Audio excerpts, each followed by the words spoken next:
listening to Talkin' Shop. Professors and students making sense. Today's topic is presidential succession. And we're back. And we have another great show for you today. We have a student who has joined us, along with Ed Fitzgerald from the Political Science Department. Tell us what your name is. Mason Hoy. As is our custom on the show, we're going to call you Dr. Hoy, because everyone is a doctor on the show. So, Dr. Hoy, first of all, tell us a little bit about yourself. Who are you, and what are you interested in? Well, I'm pretty interested in presidential politics, American history, stuff like that, and I'm... What's your major? Political science. And are you also a history major? No, just take a few history classes on the side for fun. And what do you want to do when you're done with school? Either law school or State Department, something along the lines of that. You don't see a graduate school in your future? It's a possibility, but I'm still holding out on thinking about that until the last possible moment, and that the last possible moment begins next semester. What year are you? I am a junior by year, sophomore by credits. All right. So tell us what your issue is. What issue have you brought to us today? I brought the reformation of presidential succession, specifically in the laws based around it. Okay, so the issue's presidential succession. First of all, tell the listeners, what is presidential succession? Basically, it's a legal list of, if the president kicks the bucket, who would take the presidency next. And if that person dies, well, who would take it after them? Okay, and I take it you think our current public policy regarding presidential succession is problematic. Is that right? I think the list as it stands is weak. Let's start off by explaining what the status quo is. We'll try to parse this out in an organized way. What is the status quo on presidential succession? How does that work? The current list basically has the vice president, the Speaker of the House, the President pro tempore of the United States Senate, and then the 15 heads of the cabinet departments based on the order in which the department position was made. Basically, if the vice presidency happens to be empty, and for some reason 2 other offices happen to be empty as well, if the president dies, the Secretary of State gets in as president. Ed, is that done by statute, or is that... line that he's talking about is statutory. Tell us, Dr. Hoy, a little bit about the history of this. There's been more than one statute in history about this, isn't that correct? The original line that was set up by a President's Succession Act in 1792 was the President pro tempore of the United States Senate and the Speaker of the House. That was it. All right, so why are you concerned with this issue? Why is it a big deal? Well, I acknowledge the fact that presidential succession, those kind of laws, they aren't particularly, I guess you could say, sexy for, campaigns to focus on. But in our last 3 presidential elections, we have knocked up the age of the oldest president of the United States. It went from Reagan being 70, and then it jumped up to 74, I think, when Trump first took office. And then it bumped up to 78 with Biden, and then it's going to go a little bit over 78 with Trump's inauguration in January. With the age of the presidential candidates getting successively higher, just the general issues that I see in the line, which was established in 1947, I think it's necessarily something we need to look at, especially with weapons technology getting more powerful. The idea of a decapitation strike, in my opinion, is higher. So this is what I want to get into. I've read your paper, and now we're going into the center of the storm here, because I think there are 2 issues here. This is like buying life insurance, Ed. There's 2 issues in your paper. One is you seem to be concerned with a death or disability plan, and the other is you're concerned with a disaster plan. And the normal way that we think of succession is with death or disability, that there's a line there. And when you look at the line that's there, it seems to be adequate to deal with old presidents. You get a vice president. They even have the ability now for the president to replace the vice president. They didn't have that before, so that was a vacancy. That would be a vacancy, and it would have to go down to the next slot. That they kind of fixed that. It seems to me that the death or disability plan is there, but what you're mostly concerned about is a disaster plan. You talk about you reference a movie in your paper. Describe a little bit how the cinema of disaster works here. What movie was that? How does that go? It was a TV show, actually, and honestly, I'm genuinely surprised I got away with using IMDb as a source. But basically, the TV show is called Designated Survivor. It's based off of the informal position of Designated Survivor, in which during the State of the Union, a member of the cabinet sits out the speech, goes off to some undisclosed location, and waits. Because every member of the line of succession, the Congress, the Senate, the Supreme Court, the Joint Chiefs of Staff, they're all there in one room for like an hour and a half, let's say, 90 minutes. And they're all there in one room. And in this show, an attack on the Capitol kills 434 members of Congress, well, 433, the entire cabinet, the president, the vice president, the Supreme Court, everyone but the Housing and Urban Development Secretary, who was sent off to stay in a room in case this happened. The imagination here is that there's some sort of disaster, and the disaster usually is militarily based, as I understand it. We could imagine a different kind of one, but where all the leaders are assembled at one time and they're all killed. If you want to use a more modern cinematic imagination, you can think a little bit of what Israel did to the leadership in Hezbollah. They had those beepers and things, and they blew up, and they took out a bunch of people. And so the question would be, could it be possible, let's imagine in poisoning or something, or through some terroristic act, that a number of these people could be taken out so that there would be some sort of succession problem? Is that basically what the real issue here? It's not a death or disability plan that you're concerned with. It's that some disaster or attack could take out a whole string of folks, and that would create a real problem for presidential succession. That's what your issue is? Yes. I just want to throw this out there, and this is nothing that I'm advocating for or I believe. In the disaster scenario, it always seems to involve some sort of attack. If there really was an attack that took out a lot of people in the chain, is it your fear that we'd run out of people in that chain? Yes. Well, in that case, usually what happens is whoever is in charge of coordinating the response to the attack, and inside the CIA, the defense people, usually they would kind of be caretakers for a little while. And I realize that's a dangerous idea. We're not talking coup here. We're talking something similar to martial law, because in your scenario, if we're talking about a major, major existential threat that would occur, and it's not to say that we'd be leaderless in that situation, because in that situation, the first thing you need to do is fight back. And there is already an infrastructure there which can start to de facto do things until a civil process emerges. That's the way it usually works. It works that way in revolution, to be honest with you.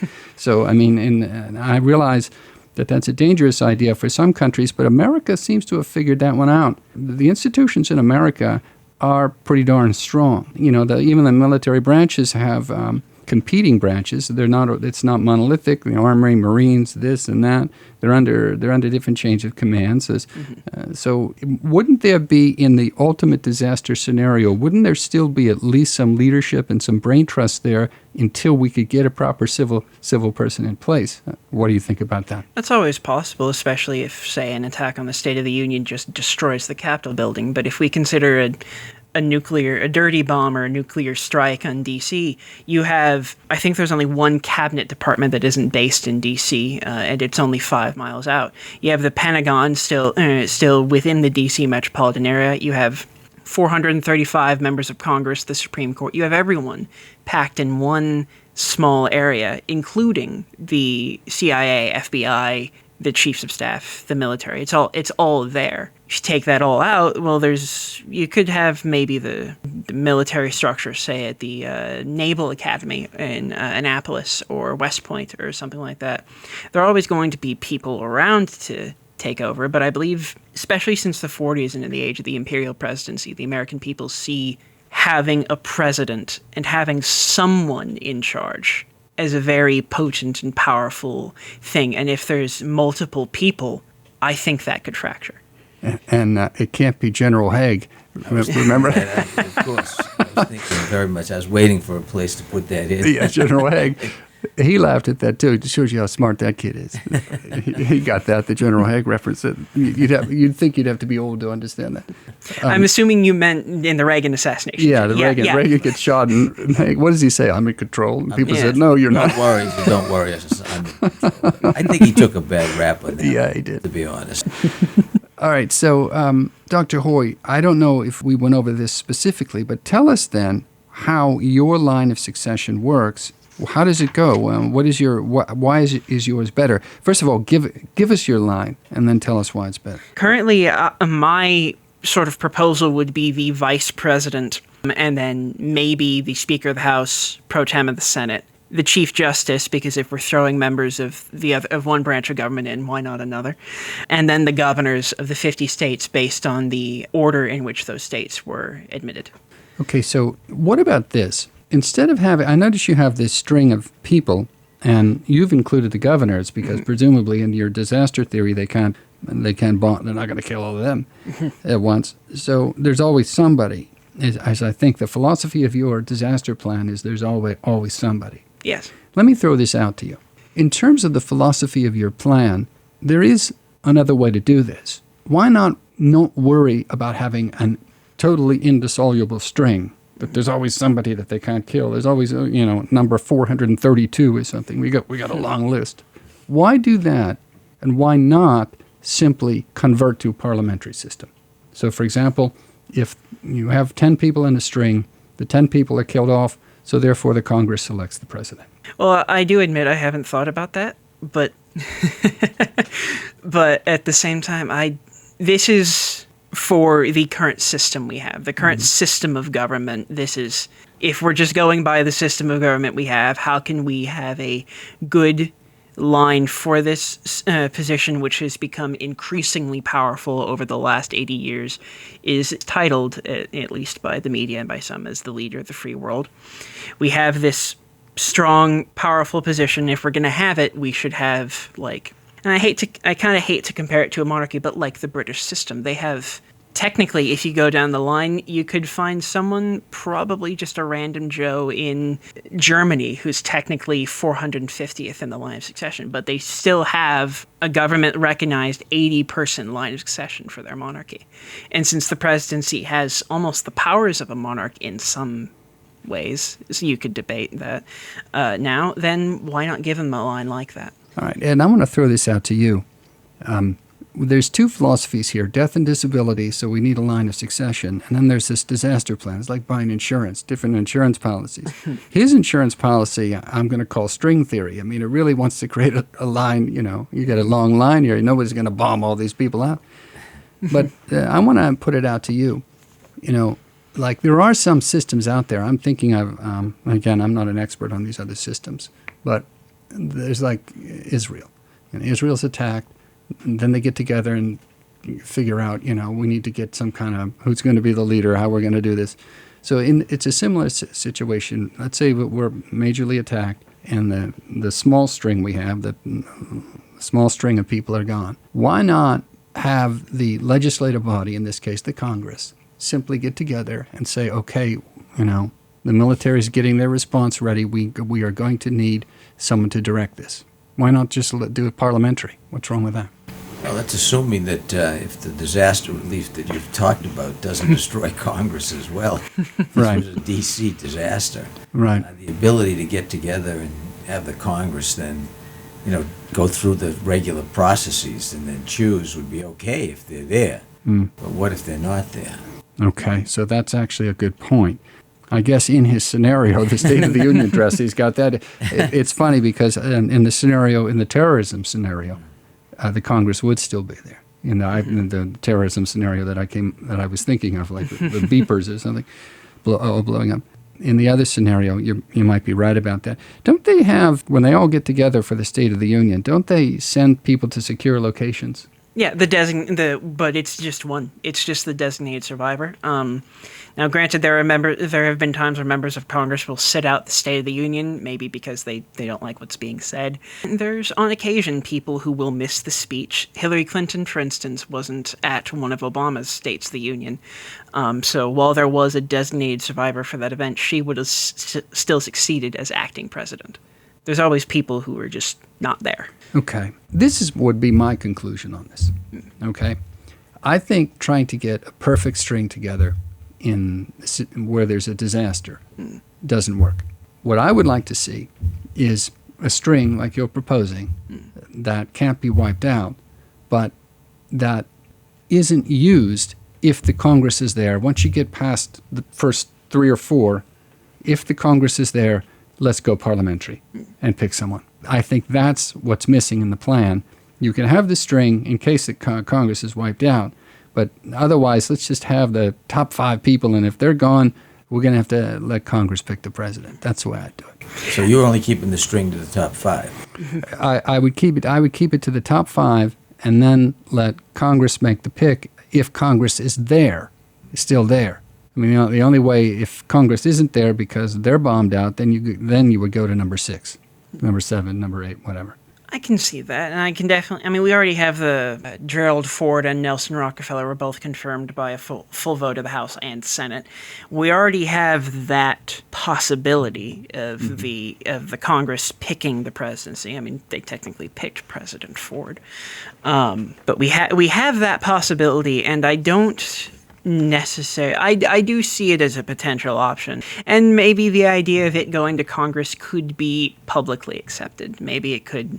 But I think that the idea of a smooth, orderly, instant succession to the presidency is something that the American people would generally prefer, rather than, okay, we're going to wait because it took Congress a month to pick a speaker. Yeah. So how long would it take for partisan infighting to pick a president? Yeah. And the one thing about America is you're right. The politics and the infighting might be worse than in other places. You are listening to Talkin' Shop. The next issue is the mechanics. So the first thing I would like to talk about is what the bumping provision is. Basically, if you're, and I use the example of the current Secretary of the Treasury, Janet Yellen, if everyone before her, which is Secretary of State, the 2 positions in Congress, Vice President and the President, if all of those 5 die, she becomes, instead of president, because as the Succession Act states, the president, everyone below, the Speaker of the House and below, everyone will act as president, not will become president. She will become acting president. But the 47 Succession Act includes what's called a bumping provision, meaning if Ron Wyden, the senior senator from Oregon, gets appointed president pro tempore of the United States Senate, his position is now higher than her acting presidency position, meaning he will kick her out of office and he will become acting president. Right. So let me just pause there because I want to understand what we're talking about here. The distinction is between when someone succeeds to the office so that they actually become the thing in question. I remember Jeremy Irons, when he became the Pope, became the office, he started referring to himself in that TV show, The Borgias. That show. He started referring to himself as we, So in the Constitution, it says that when the vice president becomes the president, that the vice president becomes the president. It's not an acting position. It's not acting president. It's not interim. But with these other successions, what you're saying is their designation isn't to be the president, but rather the acting president, the entity that would simply be there for that time being there only in an acting capacity. This is like having an interim dean or something like that. So, I mean, interim isn't that big of a deal in terms of what the powers are. They just mean that you're there filling a slot, pulling the levers, which is consistent then with being bumped. Acting can be bumped. But if you succeed, you can't be bumped. So I don't mean to I'm not giving you criticism. We're just sharing ideas. But what do you think about that, Dr. Hoy? I personally don't like that they succeed as an acting president just because we have an already established precedent of immediate succession, like the British monarchy saying the king is dead, long live the king. The person who succeeds the office takes the office, the title, the position, the powers, everything. We've already had that established, and to have that in the vice presidency but not have that in everyone else, I believe could create a potential in the event you take out half the line. it could create an unstable situation of continued someone getting slotted out for someone else, and it doesn't have a clear, okay, who is in charge of the country? There might be legitimacy problems, you say. Yes. I think there wouldn't be legitimacy problems. I think there would be political problems. Because my premise is this. If you succeed to the full office, then bumping doesn't make sense. But if you're only there in an acting capacity, bumping does make sense. But the interesting thing about that is it might create an interesting political fight. It might be unstable, internally unstable, because there would be politics. You know, one person gets in there, but Congress can appoint someone who has the effect then of bumping them. Is that the way it would work? Yes, especially if it changes party if the speaker's Republican and the entire line of succession is Democratic. In terms of the philosophy of this, the one thing that's missing is that the party could change. The party control could change. Whether you go through a string or whether you do it through a parliamentary system or whether you get another string, at some point in time, this could go to someone who didn't win the election. This could go to the party that lost the election. Isn't that possible, Dr. Hoy? It is definitely possible, and it is something I did think of, but I don't think the line should be written purely based around I don't think a factor of the line should be considered, okay, what about party? Okay, I can understand that if there's some disaster and so forth, but I was thinking to myself, one of the things you could have done here is said that if the line runs out, why not just use the runner-up in the election? You know, the person who got 48% of the vote of the country. Why not use that? And then I was thinking, we can't do that. We can't use the election loser because that democracy did not validate or bless that policy program, and you can't put that in there. And it made me think in this line of succession, maybe we ought to do the same thing. It should only be if you're in the line and that you're of the same party. What do you think about that, Ed? I don't have a problem with that. Dr. Hoy? I don't have a problem with that in theory, but at the same time, the Speaker of the House was elected by, again, using the current Republican House, the Speaker of the House was elected by a majority of the members of the Republican conference, who in turn were elected by a majority districts. Now, granted, that argument could also be used against if you consider gerrymandering, but I don't necessarily think the idea should be considered of party, more along these are the important positions of the United States. These are people who theoretically have the experience to do the job. Okay, so it's officer logic. Yes. Okay, but then this gets into the funny thing about the cabinet. Some of those cabinet officers are, what is my favorite one to pick on, the transportation secretary.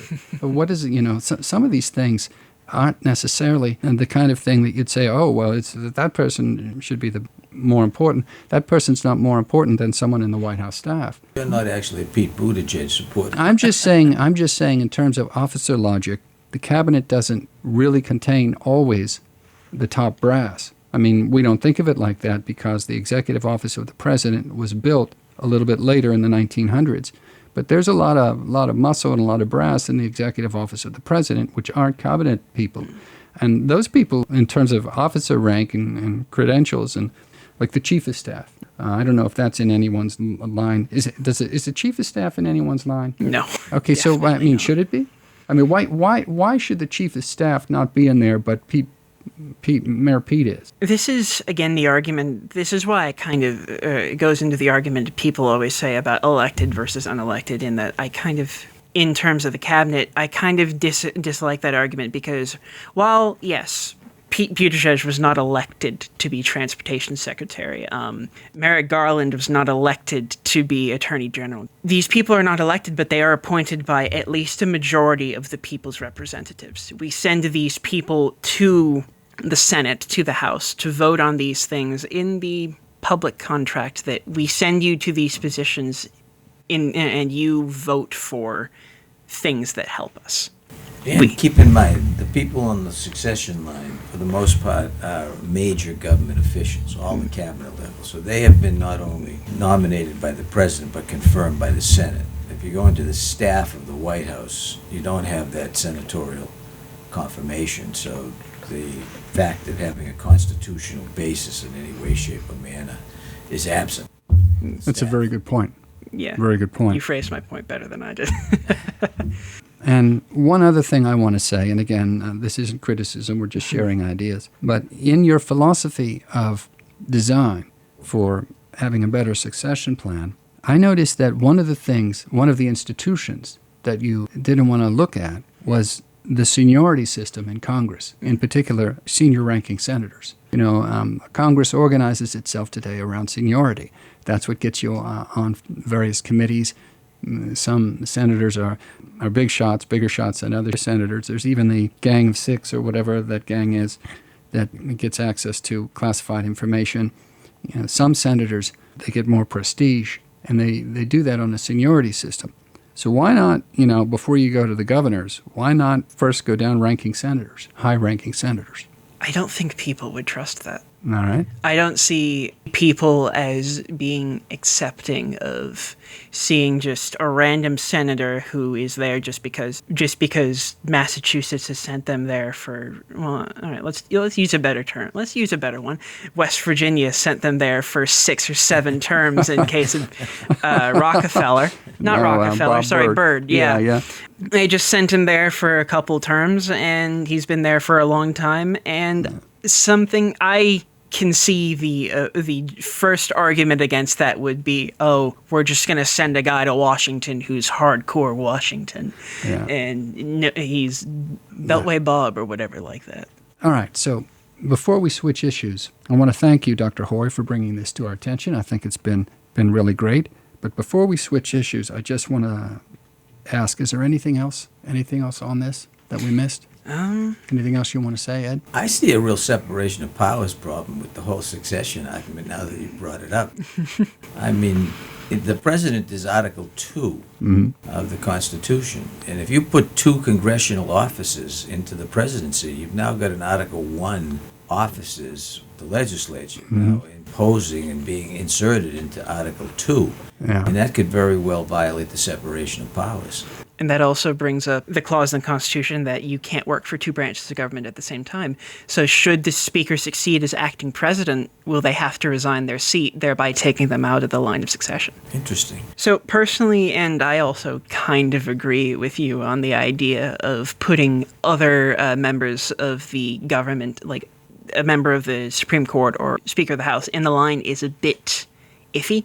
Not a huge fan of that idea, but they were in the original line, which is a debate you can have about whether or not, hey, it's what the founders wanted, but at the same time, they were taken out in the 1886 line.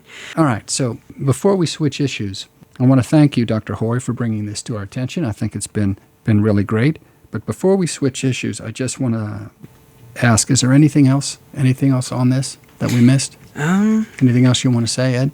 Well, I guess one minor point here would be that on that presidential succession line, if you weren't qualified to be president because you were not a natural-born citizen, you have to sign off on that presidential succession line. Yeah. You wouldn't qualify if you were not qualified to actually be elected president. Yes, Secretaries Granholm and Mayorkas, and then actually there is the constitutionality of acting cabinet officers, because the Succession Act of 47 specifies that, quote, officers appointed by and with the advice and consent of the Senate, unquote, may become president. The current acting Secretary of Labor is the Deputy Secretary of Labor, and she was appointed with advice and consent of the Senate to the position of Deputy Secretary, and she's acting as Secretary. So does that mean that it was actually an issue brought up? Does that mean that she can serve as president if necessary? Well, she doesn't have the citizenship problem then. No, she doesn't have the It's not the citizenship. citizenship problem you're talking about. Yeah. All right, so anything else on this issue? No, not for me. We're all good? Okay, so what I would ask is our viewers stick around when we come back for the second session. We're going to do something else. We're going to do a little bit more election aftermath stuff. So right after this break, stay tuned and we'll have the second session. Thanks.